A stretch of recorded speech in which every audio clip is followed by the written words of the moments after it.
2. Is that on, Aaron? I mean, as we know, I don't really need it because I have a big mouth.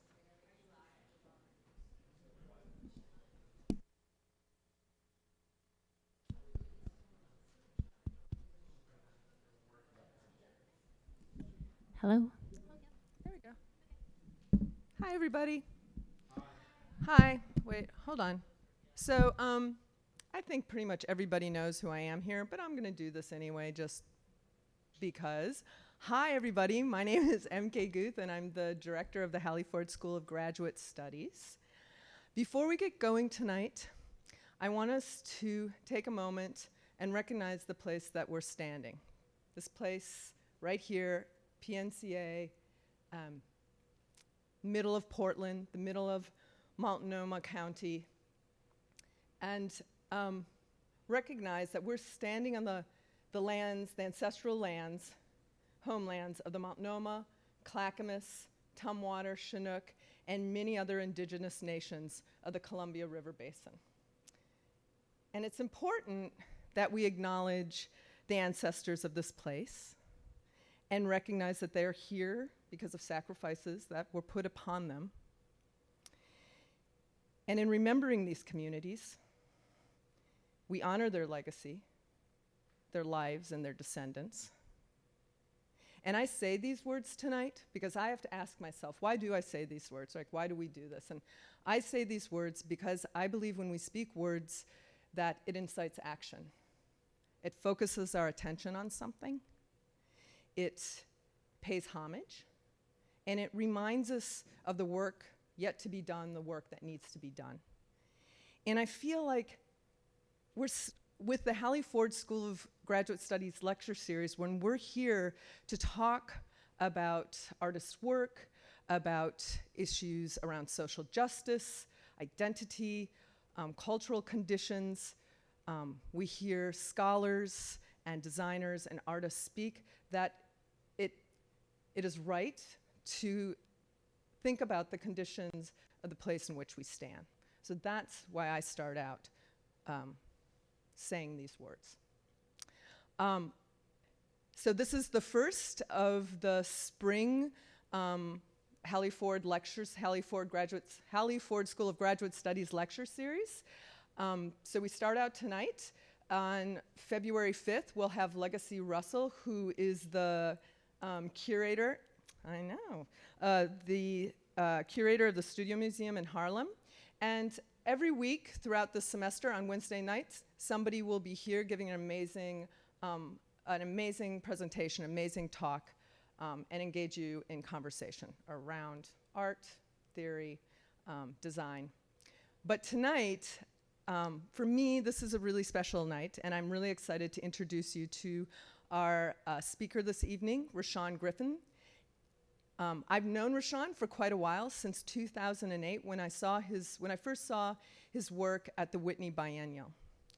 And I was struck by this piece because in this work, place and land and identity all come together. They collide in this amazingly haunting work. And since then, I've followed Rashon's work, and I've had the pleasure of exhibiting with him at the Schneider Museum and working on a small project in Cincinnati. And so it's fantastic for me to be able to introduce him tonight and for him to be here at PNCA. Rashon has an amazing practice. He did his MFA in 2005 at Yale. He's been in multiple exhibitions here and abroad, including Freeway Balconies at the Deutsche Guggenheim in Berlin, and Threads, Textiles, and Fiber in the works of African-American artists at EK Projects in Beijing.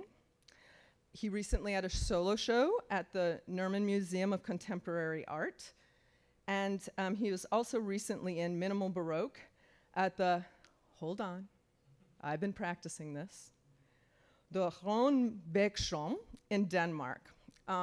Rashon has an upcoming project in the next year or so at Crystal Bridges. And we get to learn about his practice, this amazing practice this evening. So if you'll all join me in welcoming Rashawn Griffin.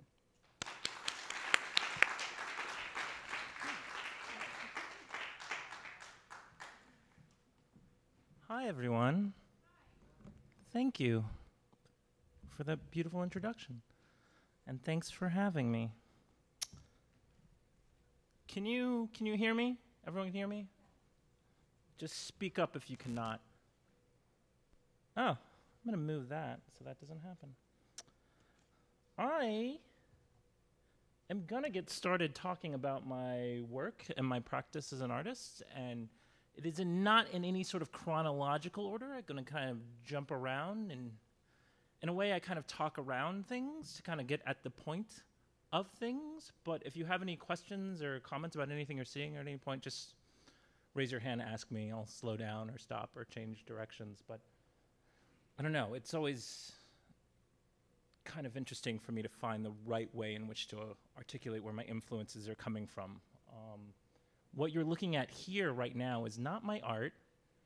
It's not any place. It's Kansas. It's a field in Kansas close to where I grew up.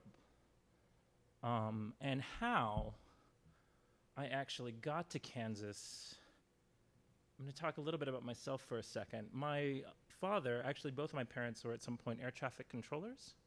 And so growing up in Kansas, as I was just curious as to how that actually happened. I think my mother stopped at some point. My father continued on being an air traffic controller. And when I grew up there, we moved there around '84. And as an adult, I suddenly remembered the whole POTCO incident, the air traffic controlling strike of 1981. And this happened in February of 1981. POTCO is the Professional Air Traffic Controllers Association organization. And they were the union of air traffic controllers that existed in the US until February of '81, when Reagan came in and fired them all and banned them all from working for life. And that was out of there were about 25,000 employees of the FAA at the time, and about 13,000 of them were in the PATCO, the union, and they went on strike. 11,345 of them were all stricken, fired that day, banned from working for life. And it never occurred to me. I was like, Dad, you were working then. Like, what was going on? Because we were in LA and I was kind of growing up. And it what's happening there? And as he went to explain it and what was happening, he was a member of the NBC FAE, which is the National Black Coalition of Federal Aviation Employees. And at that point, there was actually a dispute happening between the NBC FAE and the PATCO union, insofar as they supported affirmative action, and PATCO at the time did not. There were also about 250 African-American employees out of the 25,000 employees in the entire aviation at the same time. And so that union did not go on strike.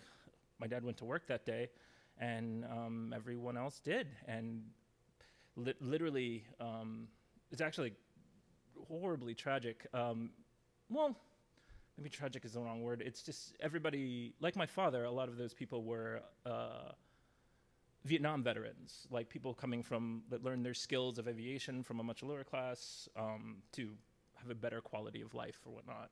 And then the ban wasn't lifted until '93, I think, is when Clinton lifted the ban and allowed people to go back. I think maybe 260 people came back or something like that, but it wasn't too terribly many. But what this did in the U.S. is more or less it set a precedent for labor. It was one of the most defining features of the labor union force in the U.S. And it set a precedent for systematically dismantling labor in labor unions in the U.S. And that's why most people don't have unions nowadays, which was kind of fascinating. So my family, me included, we all went to Chicago for 2 years because everybody could do things, were sent off to major ports, and we were there for 2 years before they could kind of translate wherever. We sort of followed our family back to Kansas.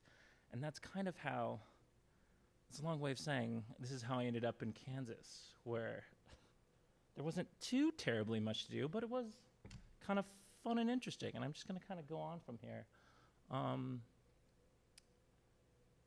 These are friends of mine hanging out on hail bales, not doing very much of anything. Is the lights okay? Are they lowered or this is fine?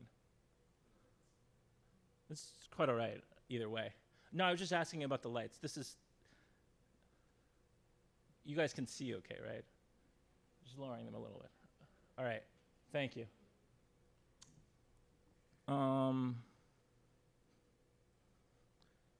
So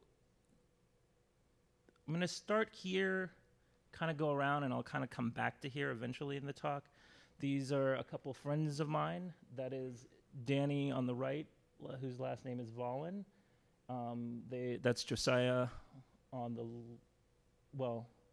Danny's on the left with the pizza. Sorry, my left and right are getting switched. Josiah's drinking a beer. And I remember hanging out with Danny one day, and I was looking in his wall. We were hanging out there, and he had this pennant on his wall in his room. And it says Volin SD, and I asked him about it. I was like, oh, that's because you have you're from South Dakota, and your last name's Volin. And he goes, no, that's not why. There's a town in South Dakota, and its name is Volin. And I go, oh, that's very interesting. He goes, yeah, I have a great-great relative who invented this town in South Dakota, and that's where the pennant came from. This is Volin, South Dakota. And I thought, oh, that's very cool. I would like to have one of those. And he said, you cannot have one of those, Rashon. Your family did not invent a town anywhere. And then I decided I was an artist and I could do it anyway, so I did. And I made it about 20 feet big. And this was the introduction to an exhibition I had at the Nerman Museum, which was kind of like, at that point I had been traveling a lot and done most of my adult exhibition career on the East Coast, and this was the first time coming back to Kansas and having an exhibition there. And all of a sudden I got really excited. I was like, oh great, there's a place. It's called Griffin, Kansas. It exists. here's how it happens. Here's what's happening. And that made me start to think about, hey, what else happens in this town? Where does this town come from? What are the images? What are the places within that? And that led me to creating a new body of work, or like a series of body of work based on this place called Griffin that existed. So I was like, what are the drawings that would exist there? What's the town look like? How do I get around it? And I actually started doing different researches on different family tartans, kind of based off of my last name. So this is one of the Griffin, the idea of a Griffin tartan kind of came to it, which is, I don't think, it wasn't a Scottish, it's like an Irish county one, but, so there are these little subtle hints of Griffin that was kind of floating throughout the work in different places. This is another exhibition that happened soon after that. This actually takes place in Utah. And it's an exhibition that was curated by this artist named Lazarus, who was interested in artists who were working with different ideas of folklore. So it was folklore and folk tales happening within this exhibition, and the museum, it was curated into an exhibition of artifacts in Utah, which he referred to as the Museum of Love and Devotion, the museum was essentially started by a janitor who was collecting artifacts from the local regions. There were a lot of stories and things, memorabilia, and he would save them all and made this whole folk museum. And so, but a lot of these were hearsay, things that were invented. There was like dioramas of the town. And so there's this blurring of kind of fact and fiction that was happening within that work. And so he was asking artists who were like using fiction or different types of fiction or fact to kind of come in together to kind of create work within there. And you can barely see, I have a small version of the Griffin, Kansas pennant kind of in the back there as part of the schoolroom. It was like the schoolroom exhibition. And there's all these like stories and these trapper keepers that were around. And this is I started collaborating with another friend of mine whose name was Graham Skeet, who's a writer. And I told him you could write anything. You could do whatever you want as long as it takes place in this place called Griffin, Kansas. And he wrote me a story, and that story is now in the Trapper Keeper in this museum of this kind of folk and real things that kind of exist. So it was like this cyclical way of just going back into it of where is the place, how does the place exist, where is it coming from? And it's in the way this idea kind of finally started to factor into other bigger projects, other bigger sculptures I was working on with these three-dimensional rooms or sculptures that were happening that also sort of had these undercurrent of these Griffin tartans kind of floating around in the form with these kilts. And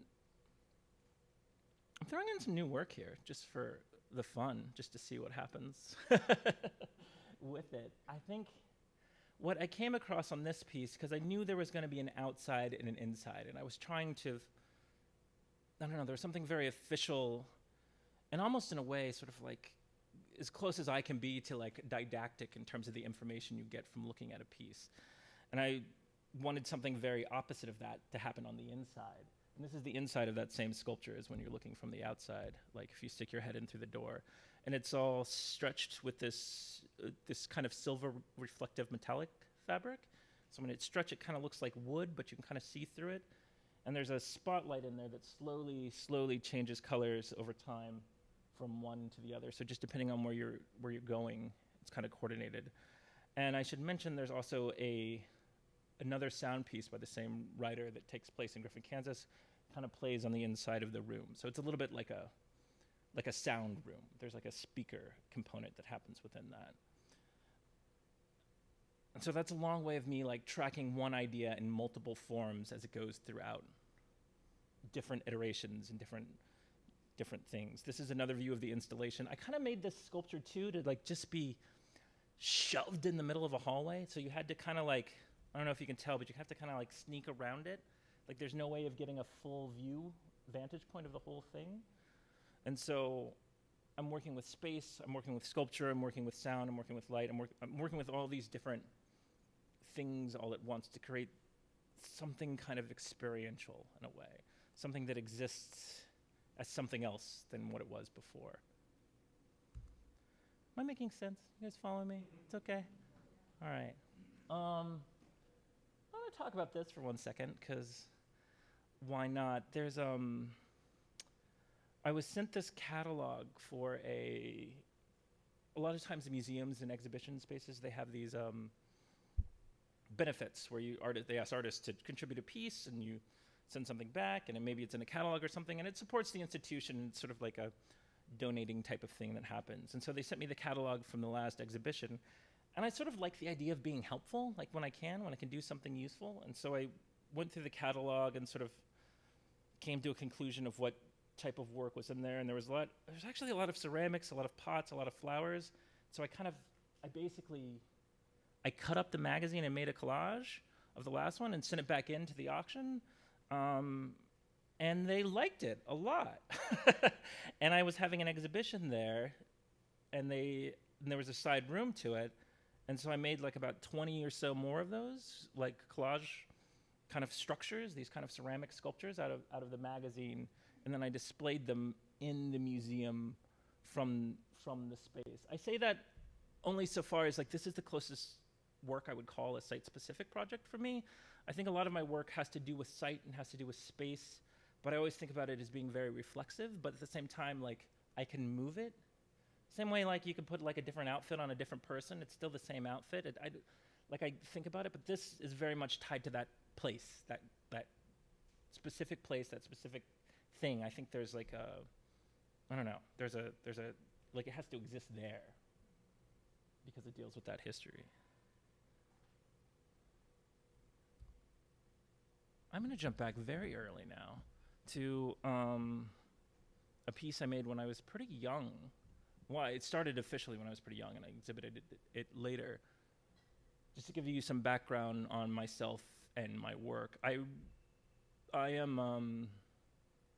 My work is very much about the material world, the world of stuff, the world of objects, and that world's interaction with the world of painting. So it's, I don't know, I think about myself very much as thinking like a painter. The way I inhabit things is the way of a painter, but it's very much about the physical experience with the world. So in a piece like this, what you're looking at more so than anything else, when I say it's a painting, I mean that it's literally a stretcher bar. It's like it's a stretcher bar that sits on the floor. But all the materials that I'm using within that are all things that I owned at the time. So it's sheet that I had, blanket, scarf, tie, curtains, belts, everything that I owned. I would sort of, I was living in a small apartment between going to finishing undergrad and going off to do other things, I think, in life.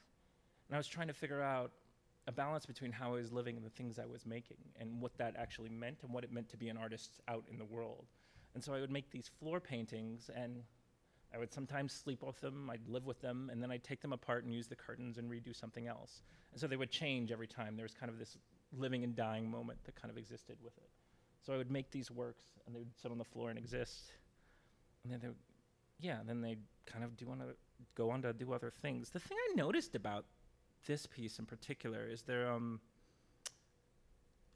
everybody 5 or 10 years older than me had those Star Wars blankets at some point in time. It was like this universal language that kind of connected people in a very bizarre way. But it was very much like a timeline for me, insofar as it, everything was kind of broken up that way. But at the same time, I was thinking about it kind of like a horizon line, like sort of a flat kind of landscape in an abstracted form. This piece was a piece at the Whitney Biennial, actually. And it was in the old Brewer building, which is now part of the Met. And so as you came in to see the piece, it sort of confronted you from up top, like so. And when you come in, the idea is that it all kind of flattens out and becomes a little bit more like a painting, like an abstract painting that exists. And at this point, I'm still kind of using things I own. There's a scarf in there, blankets and bed sheets. But as you kind of move around the piece, it becomes a bit more, here's another example, it becomes a bit more sculptural. They become these planes, these things that kind of exist as physical objects. And I still, like I said, I really do think about things a lot more structurally than anything else. Like when I say they're paintings, I mean they are stretcher bars. They just happen to be double-sided. So you can see them both from the inside and the outside, and they kind of connect and make their own kind of space, make their own type of environment.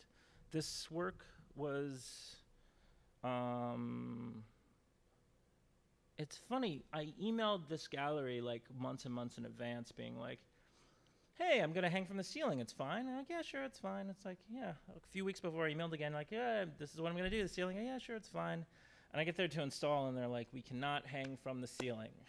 And I'm like, great, let's figure this out. Like, why not? And honestly, it kind of, well, no, it worked insofar as I started using these clotheslines in the work, which kind of connected it in a way back to the landscape that I was using, this sort of abstracted method of picture making, for lack of a better term. And so I had these clothesline that kind of connected through the gallery. There's these landscape elements within it. There's a fence, some grass there. But it's also this tension between interior and exterior, and public and private space.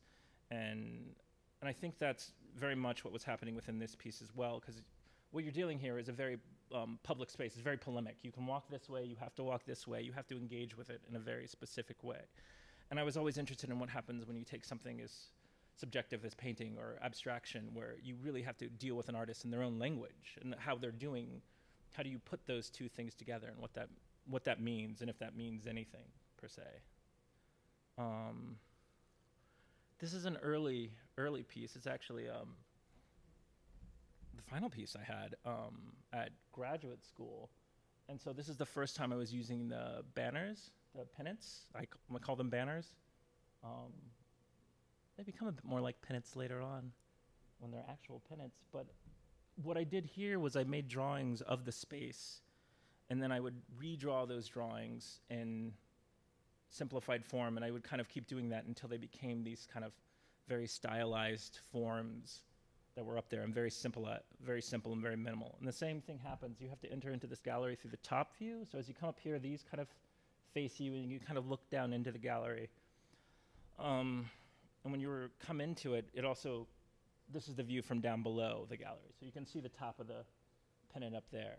And once again, I was trying to also make this abstracted kind of horizon line, and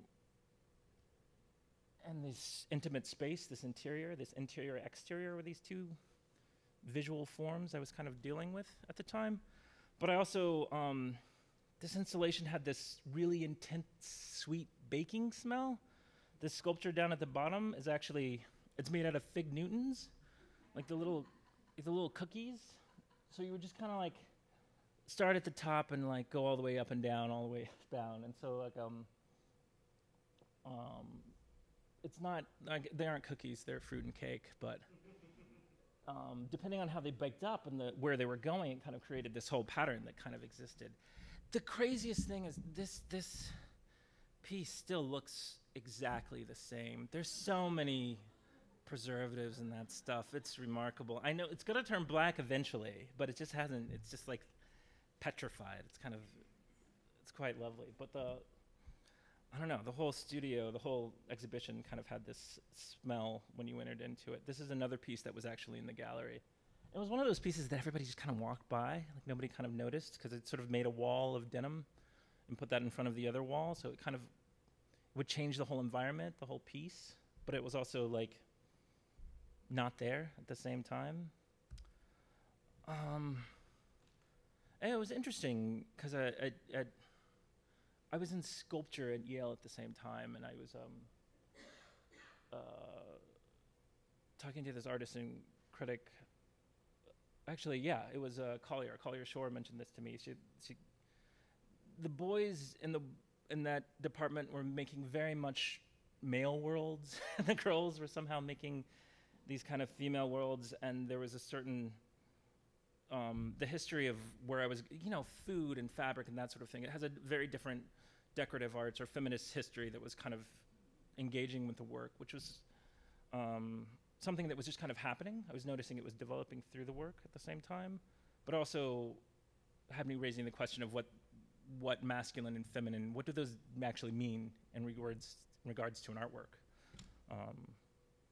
Or in regards to something like painting when you're looking at a abstraction of some sort. And we can talk about the history of painting here, we can talk about modernism, we can talk about cubism, but we could also just talk about quilting at the same time. I think there are these sort of many different things that kind of go into the work at once without something else. I kind of skipped over this installation, which I'll go back to. This was a installation I made at Amy Smith Stewart Gallery back when she had a gallery. I think she's a curator. Well, I mean, she was always a curator, but what you don't see here is that all of these walls are actually built out. So in order to get that back wall there, it's all stretched denim on canvas and other collaged elements. And so this is a faux wall here that we built a drywall in front of the other wall, so everything kind of seamlessly kind of transitions from one space to the other, and really is making this kind of exterior and interior space, these kind of landscapes, these found elements. And I have this series of paintings in these books that are all pages from an Ursula Le Guin novel, Tale of Earthsea. I guess everybody kind of knows her now, but I was really... Is she really? Yeah, exactly. Well, there you... yeah, and that definitely, when she was writing the book in the 70s, kind of influenced the characters and the people that were in the books and what were happening. I was talking to another friend of mine, Naomi, who was talking about kids on a train. And we were up in Harlem, and these kids were like reading this Ursula Le Guin book on the train. She goes, "What are you reading these books for?" And they're like, "Oh, we like these books. I relate to it." They were relating to the character named Ged, and I was like, "Why do you like Ged?" They're like he's red, he's brown, he's like us. That's what's happening there. So it was like this idea of like you could have a gestalt of a character with like different race and different genders, and people can kind of into that. And you can kind of picture yourself onto there. Like how exactly could you imagine yourself in these places or in these books? And so this is all from a chapter called Ged that was in there. This piece also was using a book. So when you're confronted with this piece, it's very much a painting on this side. I should mention this piece is now, I went from using my stuff, by the way, to like shopping.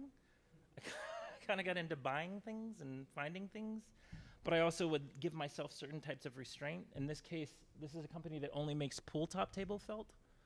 So all of these are different felts they use for pool top table. There's no dye, there's no paint, there's no anything. It's just fabric that's stretched and sewn together. And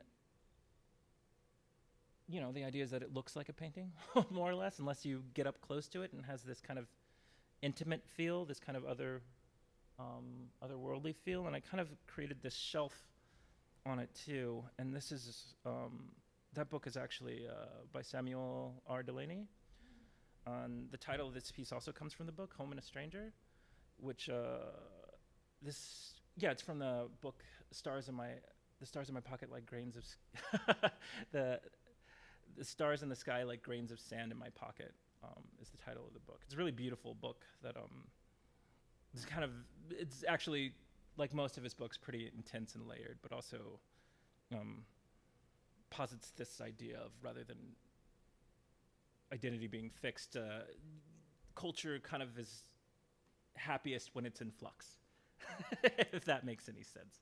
Like the more fractured things come from, the more things kind of even out in a certain way. But I was also, what actually got me thinking about this more so than anything else was an element of time that comes in from looking at something that's abstracted, something that's taken from something else. Like when you see a painting that's completely abstract, it can take you a moment to kind of situate yourself in relationship to that.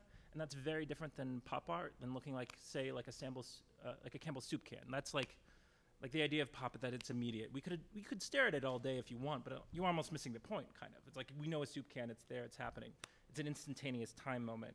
And so what happens between something where you have to kind of find your way around and situate how you look at something to something that's kind of fixed in a way that you know and recognize and understand. And so, I don't know, these are the funny type of things that I get obsessed with thinking about over and over again. These are one of the first walls. I refer to this as a wall piece as well, but this is one of the first ones from like 2005, 6,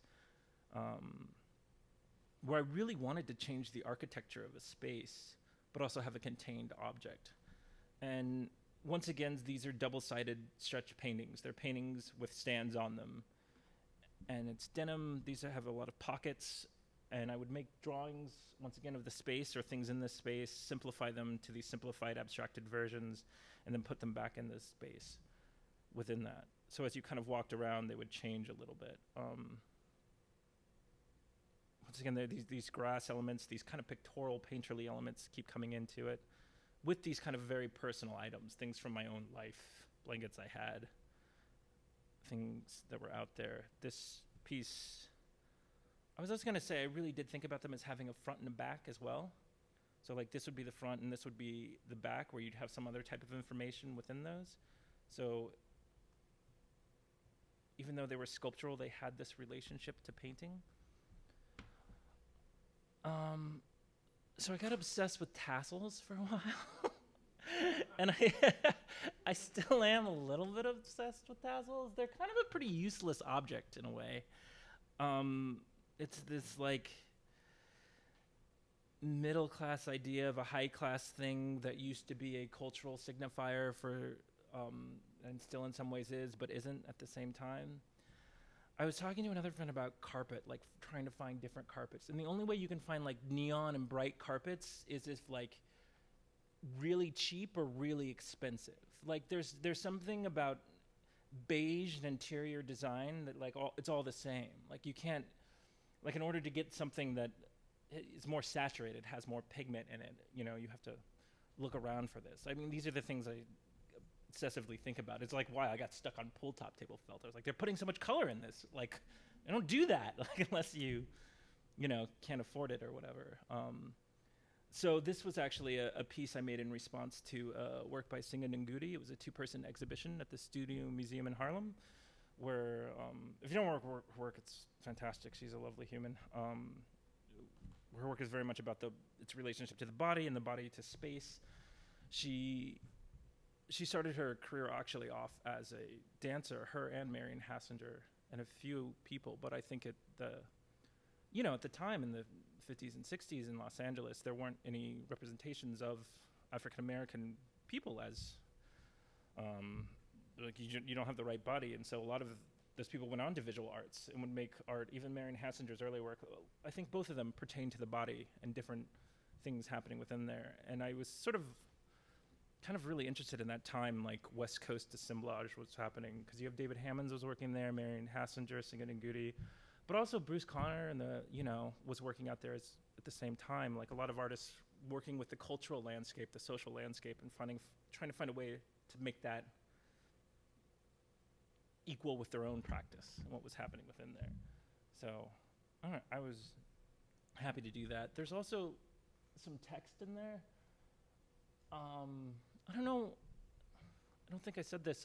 My background actually, my undergrad was in painting and poetry, and then my graduate work was in sculpture. So I do very much still think in terms of poetry and language, even though I would say I don't make work from a place of language. I make work from not a place of language. So even what I'm saying now, I feel like I make the work in the language under which I talk about the work and come back to address it. It sort of happens a little bit after the fact or from another way.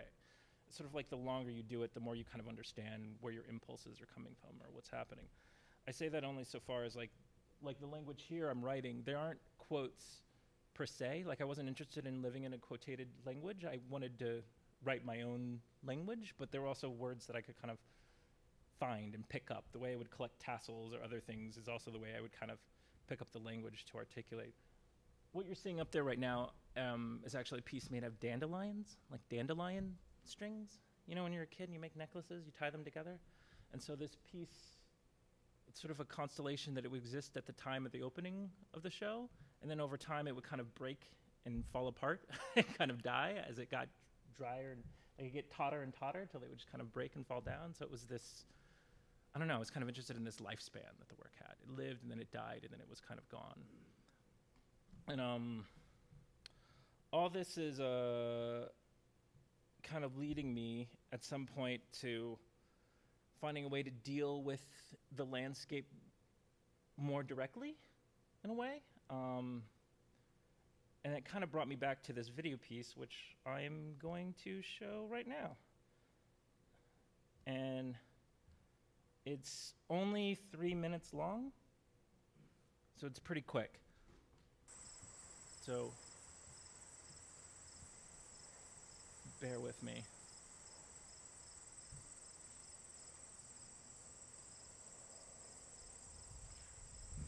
It's not big.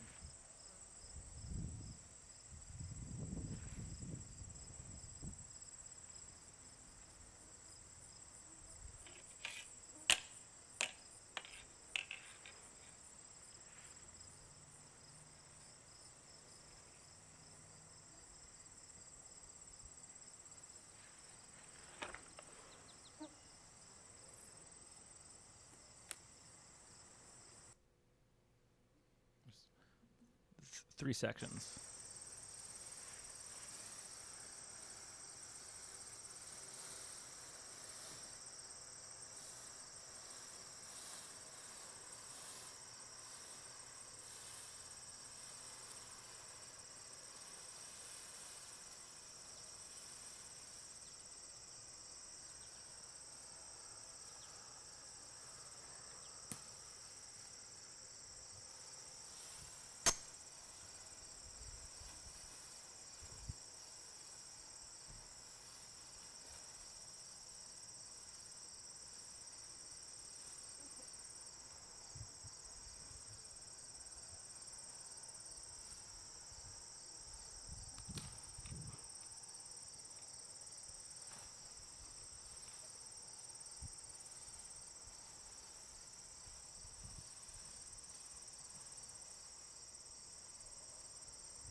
Thanks.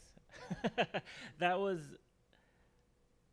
so I made that for a costume party, and then I was like, oh, let's get some footage. Let's get some footage. Let's see. Let's like go play with some cows or something like that. And which I did. And I think I sat around with it for 4 or 5 years. Like I didn't even like think about it. And I was doing all this work and trying to like, you know, dealing with the affectation of objects and materials and that's relationship to the landscape. And I was like, wait, I already have this thing that I did that's like, it's everything. Like it's the studio, it's the landscape, it's there. I can bring myself out into it. I just kind of, it just like kind of occurred to me like, oh, this is the good art. This is like better art than the well, maybe, yeah, than it's getting more directly at the thing that I was trying to get at, but it was already there. It was already happening in a way. I couldn't get very far due to the large extension cord that was there. It sort of starts off like a little bit like a Sasquatch video. It's a little science fiction-y, and then it's just kind of sad. It doesn't have a face. It's just garbage bag and flies, and then it kind of ends. But it did kind of get me to thinking more about the landscape and how to directly deal with this concept of place and where I was and how I got there and what was happening within there. These are a few more images of my friend Josiah's farm, which I showed at the beginning in Kansas. And that's, at some point I was asked to participate in the Whitney Biennial in 2008, and they asked me a project I would like to do out there. And so what I did was I gave my friend Josiah, who you saw at the beginning of the film, I gave him a microphone and an audio equipment and a microphone and a laptop. And I had a space up here in the building, the Armory building, which is ridiculous. And it's in Manhattan, on the Upper East Side. And I installed 4 speakers in there and another laptop before it, and I had a live audio feed from the field in Kansas to the space in New York. And the entire building was still kind of lit with these original light fixtures, these kind of Thomas Edison light fixtures within there. So there was one light in there, but for the most part, the room was kind of dark. You couldn't see too terribly much. And I'd say it was the type of piece that was really great if you knew, if somebody, if you knew what was happening. But if you didn't know what was happening, I think every now and then people would stick their head in and be like, I think it's broken. And then they would kind of like move on. Because for the most part, it's like just ambient wind and sound and not much happening. But like in the mornings, every now and then, the cows would go up to the camera and the whole room would just start mooing because they were just trying to figure out what was going on. They'd have to like shoo them away. I think for a couple days it started storming and the whole room would like thunder and lightning. But for the most part, it was just this kind of dislocation of space that was happening between the place I was and the place you are now. And what I actually really liked about this piece is that in my mind, it was always like a little bit more cubist, a little bit more Gertrude Stein in nature. Like it was all in the present tense when I say Gertrude Stein. It's happening now, it's happening now, it's happening now. It's not necessarily, which is how she writes. She refers to Picasso and herself as like, it's all happening at the same time. So it wasn't really a thought of what was remembering a thing. It was like, here's the thing now kind of happening over here into something else that's different, if that makes sense. And I had these little elements kind of scattered without the room within there. Oh, this is another picture of the piece in Kansas and the space in New York. There was also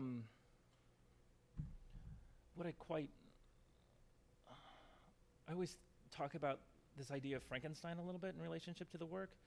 And so the idea of collecting these places or these pieces or these sounds and putting together into kind of making something new.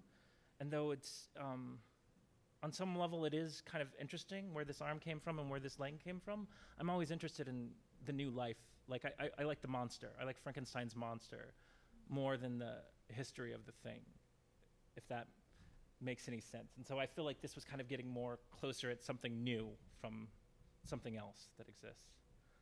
I have one more piece I'm going to show you. It's a sound piece. So It's a little quiet, and it's about 6 minutes long, so bear with me for a little bit.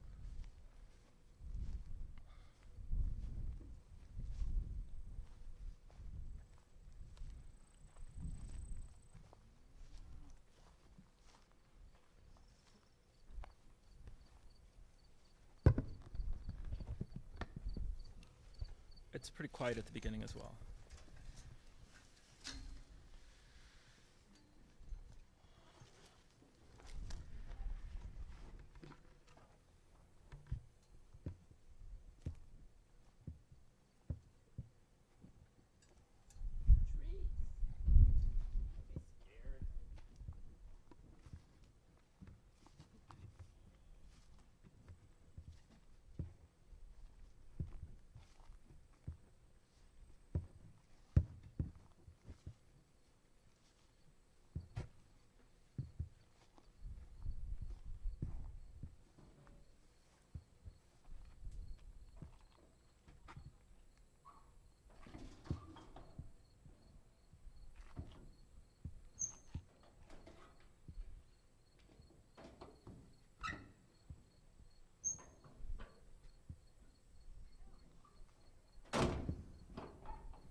Love me.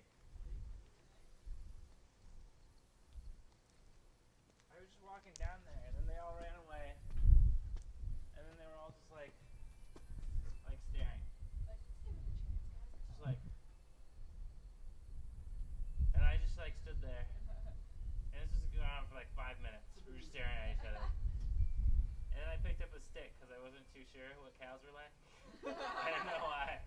I was like, they could do anything. I'm not too sure. And then Good Baby just came on over. Yeah, Good Baby didn't care. He's just like, what are you doing? Where are you? What do you have?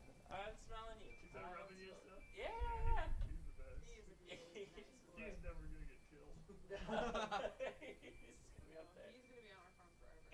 His ear says Big Baby. Wait, does it really? Yeah. Awesome. Yeah, we didn't give him a number. Look up. He's so good. Yeah, he is. He's really good. He's I'm Good yeah, Petey used to just let him hang out in the driveway. He's just let him run. He's not going anywhere. He's really laid back too. Oh, holy God. I was listening to This American Life. It was probably back in May or something. They were talking about like how like this farmer down in Texas had this one cow that they loved called Chance, and how like Chance lived to be like 19. Like they were basically like a retirement home for like old like movie animals or whatever. Like and Chance every day would like sleep under the thing, and they're like, oh man. Like, and this is not my college station where A&M is. And they're like, oh man, Chance is getting old. And then Chance died. And they're like, this is sad. But they'd taken it in, like, taken Chance in. One, I think they had Chance stuffed. I'm not sure. But, no, I think they killed him. But they, took him in, like, 6 months before he died. Because they read about this animal cloning program. And they had the motherfucker cloned. So they brought him home. And they named him Second Chance. Oh, no. So was he like just as nice? He was, no, he almost just as nice. But he once gored the owner. Oh God. And Yeah, that doesn't sound very nice. Yeah. Like there are two incidents where nice.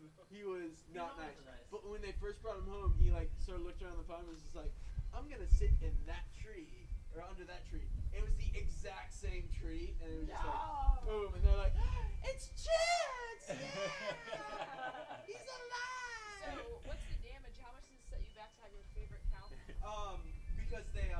it was an experiment at Texas, so it didn't cost them anything. Oh, that's good. They were just like, we just need an animal to clone. Like, take Chansey. That's such a weird idea. Cloning your favorite pet. It's just bizarre to me. I wouldn't even You get a dog for like get a different one. $12,000 actually. But why would you though? You can clone it now? I think so. You can get your dog cloned. Wow. Just get a different dog. I'm just gonna wait for it to come down in price. You want to clone yourself? No, before I clone an animal. Oh, okay.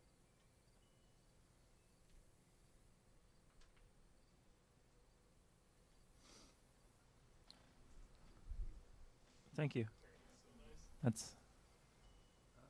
That's the end.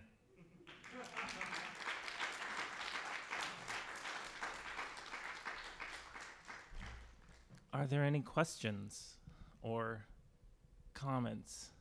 This is the. Yeah, that's yeah. I'm curious about the use of your word new Uh, and how new means something for you or for other people or viewers. I think it's only new insofar as I put some images in this talk that I don't normally put in this talk. And I remember saying new in that regard, number one. But I also don't think that I think about things chronologically. Like I sort of make an idea, put it in the back burner, kind of go on to something else, and something else comes within it. And I think that that talk kind of jumped all over the place, from work before grad school to things afterwards to things coming back into the process. And I think there's a lot of work I do as well. Like I have a practice of drawing and painting and smaller things as well that informs the larger work, but I don't always put it all together. So I kind of have these little boxes. I think about it as a shelf in these little boxes, and I sort of take and combine and bring other things for there. But it also makes sense too, insofar as like some of the things I use are old and they have a history and they have a different type of history within there. And I think that brings a different meaning or weight to some of these materials, as opposed to something that's I just got from somewhere or was manufactured or made myself as a way. So, no, please. New to you Yeah. is different than new to the world. Yes. Yeah. I would say I was using it in regards to new to me. New to me, and also in regards to this specific time and place and what's happening here with you guys. Yeah. Yeah. So it's kind of goes on. Yes, go ahead. Yeah.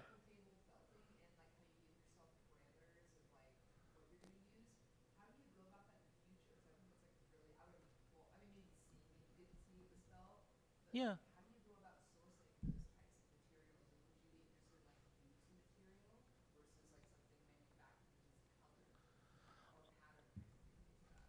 I think it was there were two things that came across. One is that I was really interested in the intense amount of color that was happening within that material.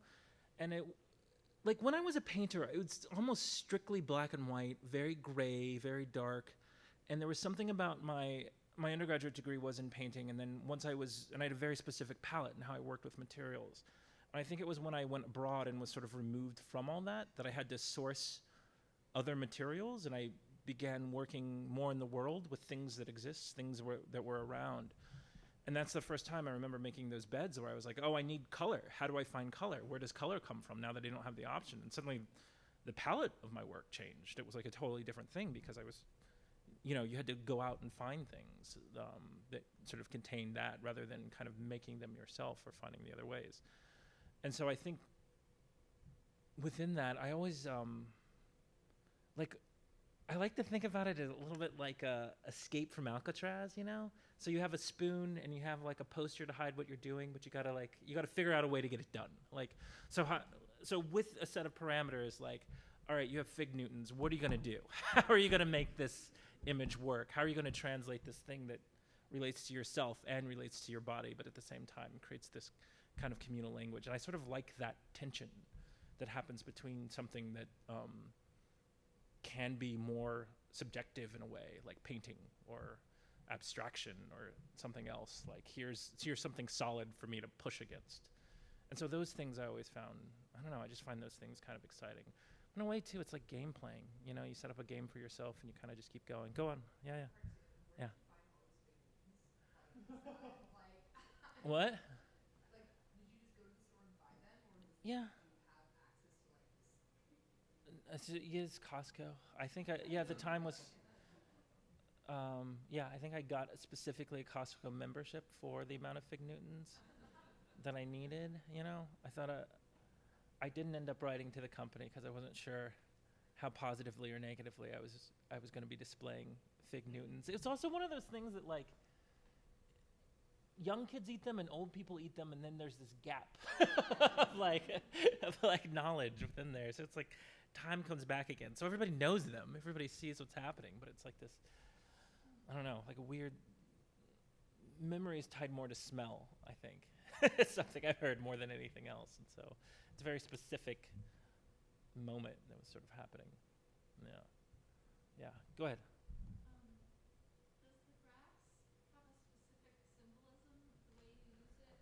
And then the second part of that question, because I'm sort of assuming that it comes to some extent from a relationship with the world, Mm-hmm. is how do you deal with the way that our culture tends to be urban culture, and do you think about your cultural place now being an urban place, or how do you I think in your own way? I think for me it was always about this kind of jumbling of places and spaces and things that were happening. Like I remember when I first went to the East Coast, how I couldn't figure out why I was inside all the time because everything was like this. Like I just grew up with,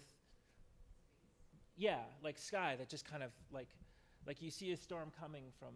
That's just my understanding of space. It's my understanding of my body in space and how to acclimate myself. And so it was like literally just going to the East Coast. I literally felt like I was inside and I couldn't get outside, no matter what, which was a bizarre thing to have my idea about space kind of tied to that. But I'm losing my train of thought. Grass. Thank you. I was really making pictorial images of space, like in terms of there was a horizon line, there was pictures, what happens within that, and sort of mashing that up with interior spaces, or in cases like this, I was kind of building my own spaces as a way to control. Like if I couldn't deal with the installation, I'm going to build my own kind of sculptural space that I have some sort of control of, like in a way. But even these choices become kind of tied to that space in very specific ways too. Like this piece I think was called Untitled Horizon, and what you don't see is there's a bright orange wall there that's all hunting fabric, like that bright orange hunting fabric you wear, so you like people know where you are. And it's positioned right in front of the gallery next to that window. And so when you go in, there's a little door on the inside, the whole piece just kind of glows orange from the inside. And that's because of the location of that piece in that space. This is actually at you did a better job of pronouncing the Ronebachsholm in Denmark is actually where this piece was in that space. So it's this old manor house that was converted to a museum, basically. It's kind of fascinating. Yeah. Could you talk a little bit about your decision to paint it off the wall and off of stretchy bars and create an object, It, and how yeah. your interaction with that object painting is? Yeah. I think for me it was about I just didn't have the option. Like once I took away that option, then I was like, oh, the world is much bigger now. Like what does that mean? How do I deal with that? What's going on? And so my work went from specifically very painting to more installation based to sculptural objects to in some cases very immaterial now, and it kind of like hovers back and forth. But I've always maintained a drawing and painting practice. Like it's just part of my collecting, part of my doing, part of my making.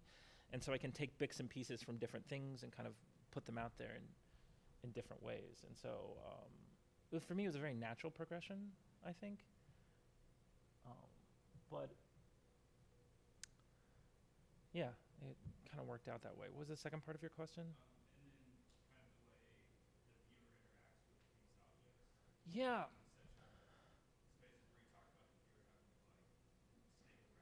Yeah, I wanted to think about what happens once you're in a painting, once you physically have to confront something that's up there. I mean, what does it mean when I take my clothes and I take my pants and make them into a wall?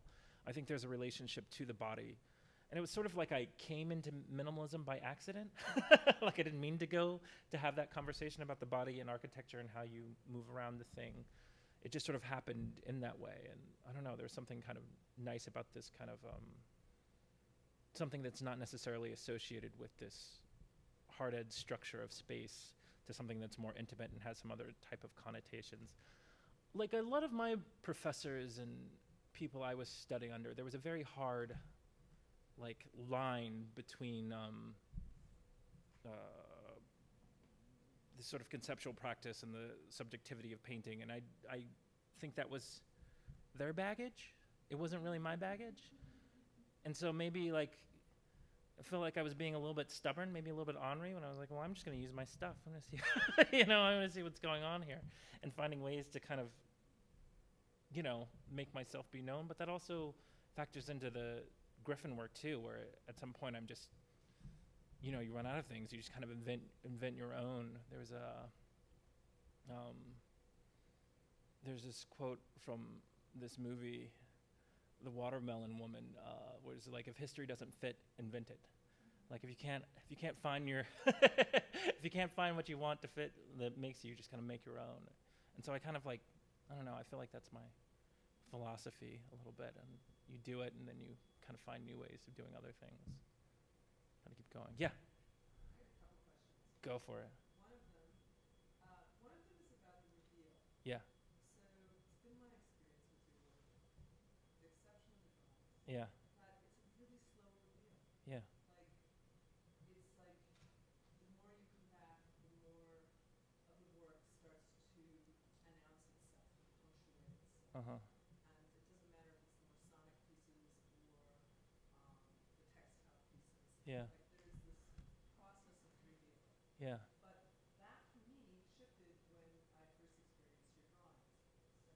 So Uh. I'm referring to a set of drawings that were at a show in Cincinnati. And that things happen all at once. Huh. Yeah. It's like the content, the Yeah. space, the color abstractions is happening on a singular plane, Yeah. kind of collapsed space. Can you talk about the reveal in your work? Uh-huh. And also, like, as you said, when you were talking about how drawing kind of informs these other works, like, is that the drawings from the show in Cincinnati? Mm-hmm. Is that an example of informing other work, or is that something that's kind of was unique unto itself? I think I don't have any images, unfortunately, of those drawings. I really think at a certain point when I started that series, I was kind of like, I had to shut my brain off and I had to just go, and I just kind of started this drawing series. I was up in Maine, maybe Oregon, but I was sort of like writing and collecting language and drawing images and kind of making things in this kind of format that was sort of, like everything kind of popped together. Let's see, maybe these are images of things I don't talk about, but things I've made. This is a piece I had going from like 2005 where I'm sort of using the fabric, collecting images, collecting drawings, and I kind of create this catalog of spaces and ideas and things. And I think it helps me understand, but it is a different sense of time, I think. Like it's a different thing that goes on. I think because it's contained, I think it has a different sense of legibility. Like you can read something that's there, it's like up there, but it also, at the same time may open another door or send you down a different path in a different way than something physical, something that exists in the world that you have to kind of situate yourself into, especially if you aren't given a direction or given a space to go. And so you have to find a way to kind of maneuver around that. I'm thinking about this word reveal still. Well, Yeah. I feel like in a way, so for example, Yeah. the piece, I was with a great Hallie on it. Yeah. Well, I should take this back. Uh-huh. My friend Yeah. happened upon it and said, you have to go see this. Yeah. And then it was a hearing thing, but I had proximity to that piece.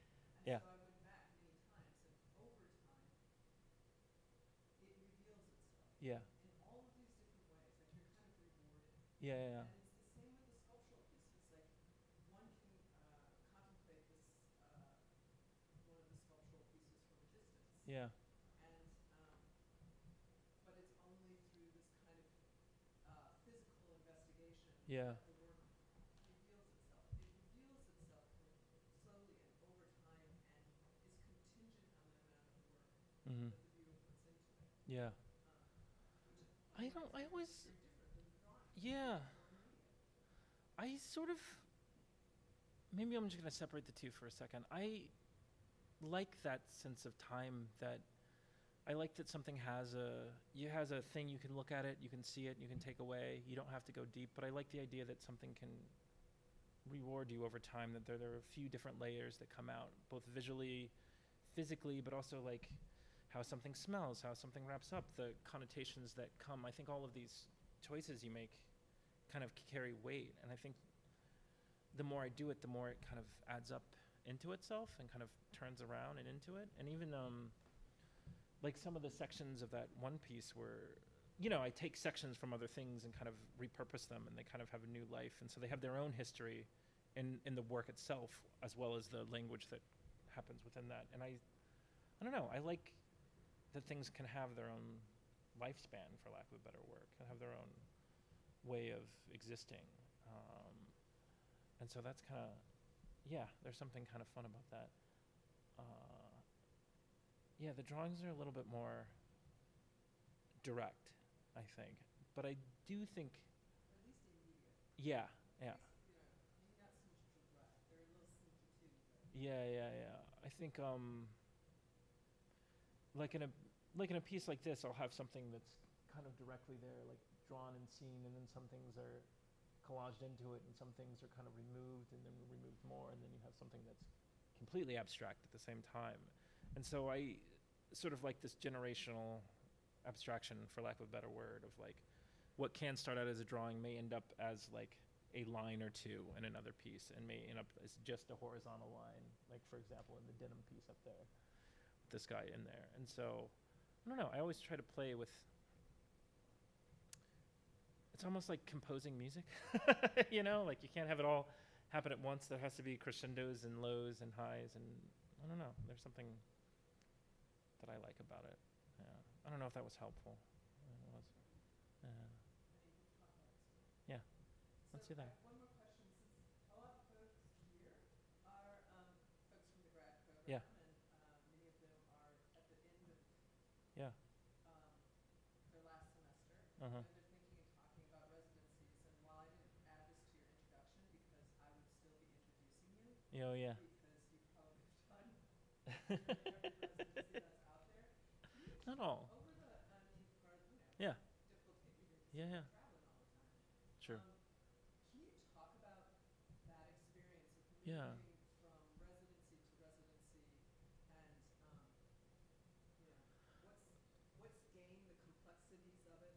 I would say it had less to do about the residencies and more to do about, and this is actually when I was finishing undergrad and going on, it was just how do I prioritize making art, what I do, like what's happening within there. And that, for me, that involved looking at a lot of, and this is just practical, I looked at a lot of artists' careers, an artist I didn't like, an artist, but who are doing things I wanted to do in the world, either in terms of exhibitions or things out there.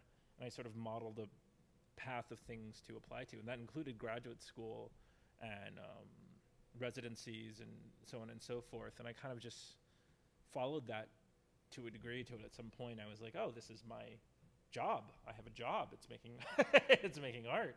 It's gonna kind of keep going. And so I think it was very much, I found, like I would research residencies and I found them that way, but it also just became about how do I, you know, prioritize being an artist, like in life, and different, you know, different, if you don't know, different residencies can offer you places to live. Some of them offer funding, some more than less. And it's also exposes you to a lot of other people, a lot of other different places. I've been to McDowell for a few times now, and I now collaborate with writers and other people who I never would have thought, and musicians and sound people who I never would have had exposure to other ways. And you learn more about those worlds as well, which are totally different than how the art world functions and something. And so I found those experiences to be very kind of valuable in terms of my making and how I put things out there in the world. And so, that seems pretty good. There was actually like a very long time where like,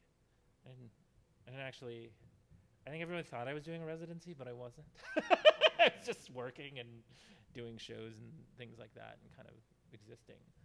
I think I also moved my studio to Kansas City from New York at some point, and that offered me a lot more flexibility in terms of like, yeah, I'll go to this place. I'll go to Denmark for a month and a half and do some work in Italy or wherever. And that was just, I don't know, there's something kind of nice about that. Kind of, I would say that sense of space and traveling also kind of informed my work as well in terms of the spaces that it inhabited and it made and the locations. So, does that sound good? Yeah. Ask me any other questions any other time you guys want. Yeah. Could you talk a little bit about your use of colored light in a lot of your installations, like why you use colored light the way you do? So like, let me go back. So in this piece, I made this piece, and this is all denim with a little bit of wool with the hunting fabric, right? And like, I wanted to be in control of the space. I also noticed at some point that like, if I went too dull, people could, I think there are subtle things about my work that can get overlooked. And I was sort of like, how do I get around that? And I was like, I know, rather than, I'm gonna find something with like a really bright, saturated place. And so using those two ideas, I kind of came up with this idea. Rather than stretching fabric on the frame, I made this is about a 40-foot wall it's about 8 feet tall, and it's all one long painting that goes around it. And I covered the structure. What you're seeing is a structure here made out of mirrored plexi. And then I put a lot of lights. I found lights around it so I could paint the walls. And so this is the same installation, just depending on where you all, they're all at different intervals, so it never is the same way at the same time. So it's constantly changing. But really, I wanted to be in control of the space and to do something else. But I also wanted this like intense saturation, like something else that kind of existed, but also couldn't really, exist in another way. There's a door on that side, so when you go inside, it's all like, this piece, it's all kind of like black, like pleather on the inside. It's a little sexy in a fun way on the inside. So there are a lot of like these little secret surprises that kind of come out over time, but the outside is kind of this crazy outside. And so in a way, I was kind of like, what originally started off as like with the tartans and something really contained and like ordered on the outside, I wanted to have like kind of a party, like a bit more of a explosion happening on the inside. And this one was kind of the reverse of that, where I put everything from the inside on the outside, and I sort of painted the sculpture by painting the room rather than doing it the opposite way. If that wasn't clear, the audio you were hearing was part of a sound piece that was coming out of this room inside this installation there. I don't know if you guys got that, but that's another thing that was happening. And this piece also has this kind of intense like pattern that's like in that piece that's hard to, it's a little disoriented once you see that. And so it's like, and the sound piece was actually very quiet, so you had to to hear it, you had to put your ears up to the sculpture to like listen to it. And so it was this idea of having something kind of intimate and quiet contrasted to this contrast between the other aspects of the thing going on. It's a very long explanation and me showing other pieces. We also built these whole walls. Like you can see this wall also has some of the pull top table green felt in it, in the mirror up there. And so it's walls within walls and sculptures within sculptures and rooms within rooms. And there's another room back here. I'll stop talking because I'm just gonna keep talking about art, and it's been a little while. Is that okay? Sure. Thanks, everybody.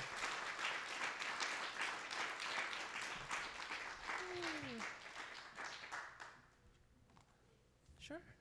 Thank you.